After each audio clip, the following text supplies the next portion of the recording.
ایک صحابی تھے جوان 12-14 سال عمر, عشق لگا سی کھیڑا کھیڑ دی میں. 12-14 سال عمر تو ہر وقت حضور کے پاس رہتے تھے. صحابہ کہتے ہیں ہم نے سوچا ہر وقت ہی رہتا ہے. ایک دن نبی پاک صلی اللہ علیہ وسلم نے کہا ان کو ذرا بتاؤں تو صحیح ہے مجھ سے پیار کتنا کرتا ہے.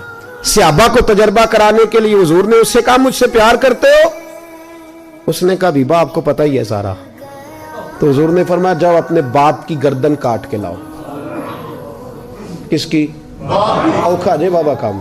ہاں اپنے باپ کی گردن کاٹ کے لاؤ. 12-14 سال عمر, چھلانگ لگائی.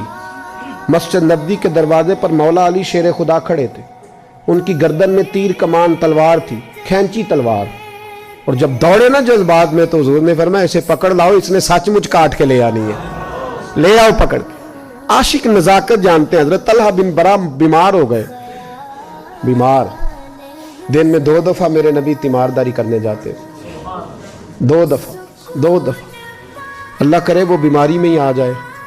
چر ہویا مینو ترلے لیندیاں کدی موڑ میرے ول واگاں, خواب میری وچ ایک وار جیاں میں ساری عمر نہ جاگاں. نبی پاک صلی اللہ علیہ وسلم 2 دفعہ تیمارداری کرنے جاتے. 2 دفعہ دن, 2 دفعہ حضور پتہ لے. ایک دن حضور شام کو گئے, ان کا ماتھا چوما تو حضور کی آنکھوں میں آنسو آ گئے. پھر میرے حبیب پاک نے ان کے والد کو کونے میں بلایا, کوئی بات کہی, باپ بھی رونے لگے. حضور نے پھر پیار کیا, چلے گئے. حضرت طلحہ اپنے ابا جی سے کہنے لگے حضور کیا کہہ کے گئے ہیں؟ کہا بیٹے کچھ نہیں. کہا نہیں مجھے بتائیں. کچھ نہیں, رشتہ ہی بڑا نازک, نہیں بتائیں. تو باپ نے سر پہ ہاتھ رکھا, کہا حضور کہہ گئے ہیں تو آج شام کو فوت ہو جائے گا. اور جب حضور نے کہا جب اس کا انتقال ہو جائے تو مجھے خبر کرنا. والد کو چارپائی پہ بٹھا کے تو حضرت طلحہ نے ہاتھ پکڑ لیا. عشق تے اگ دوویں ایک برابر, پر عشق دا سیک ودھیرا. اگ تے ساڑے ککھ تے کانے, عشق ساڑے تن میرا. او اگ دا دارو می تے پانی, مینوں کوئی دسے عشق دا دارو کیڑا.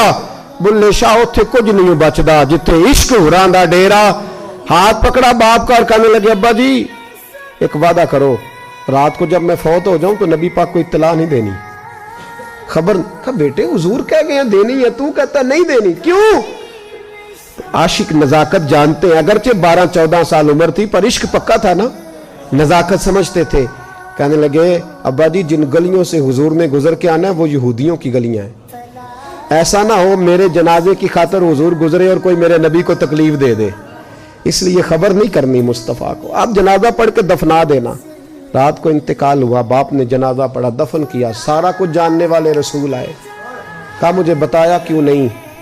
عرض کی محبوبہ.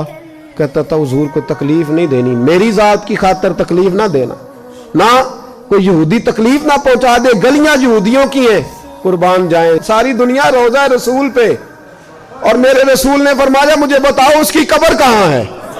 ساری دنیا روضہ رسول پہ, اور نبی پاک اس غلام کی قبر پہ کھڑے آنسو بہہ رہے ہیں. صحابہ کہتے ہیں ہر قبر پہ دعا یہ ہوتی تھی یا اللہ قبر کشادہ کر دے, یا اللہ اس کا حساب آسان کر دے. یہاں دعا بھی انوکھی, اس کے لیے دعا بھی انوکھی, رشتہ ہی بڑا نازک ہے. میرے نبی پاک نے دعا بڑی انوکھی فرمائی. کہا اے اللہ جب میرے طلحہ کی تیرے ساتھ ملاقات ہو تو ذرا اس سے مسکرا کے ملنا, یہ تیری شان کے لائق ہے, ذرا اس سے مسکرا کے ملنا. کہتے ہیں وجد ہو گیا طاری, اس لیے کہ جو رشتہ نبی کا امتی سے ہے اور امت کا رسول سے ہے اس کی نزاکت کو صرف غلام جان سکتے ہیں. غلام جان. میں نے پچھلے جمعے بھی کہا تھا, مجھے ایک شخص کہنے لگے آپ بتیاں لگاتے ہیں, جھنڈیاں لگاتے ہیں. میں نے کہا بس نہیں چلتا, ہم تو تارے بھی لگا دیں, ہمیں ہمارا پتہ ہی نہیں. میرا دل کرتا ہے گلی گلی پھروں اور یہ نعرہ لگاؤں جان ہے عشق مصطفیٰ, روز فضو کرے خدا, جس کو ہو درد کا مزہ وہ نازے دوا اٹھائے کیوں, اور پھر کے گلی گلی تباہ ٹھوکریں سب کی کھائے کیوں. اگر دل کو یہ عقل دے خدا تو تیری گلی سے جائیں کیوں.